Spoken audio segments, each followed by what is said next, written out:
As we've been telling you, Florida is a must-win for the presidential candidates on both sides. So that's why people in the Sunshine State are being targeted heavy with political robocalls. You may have noticed that. But the question is tonight, do they really work?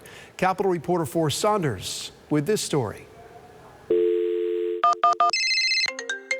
In the final days of the election, I'm a volunteer with the Republican Party of Florida. Floridians' phones Hello, Democrats. Early voting started today. are blowing up. President Trump worked tirelessly to vote for Joe Biden and Kamala Harris. Republican and Democratic parties both trying to nab as many votes as possible with robocalls. It's directed towards like a specific candidate, or it's like saying something that's like really absurd about the other candidates. Floridians like Kelly Wilson and her friends getting bombarded despite it being their first ever election. It's definitely a little annoying. I kind of just hang up. Looking at the numbers, you can hardly blame them. The folks behind spam call blocker YouMail found swing states like Florida getting inundated, This call was paid for by the Republican Party of Florida. especially by the GOP. Trump calls here reaching between a half to full million weekly, outpacing Democrats as much as 20-1. This is a flood the zone strategy. Political communications expert Josh Scacco says campaigns use the calls not to change minds, but to remind their voters to vote. The effort is cheap and can be effective in a tight race. This is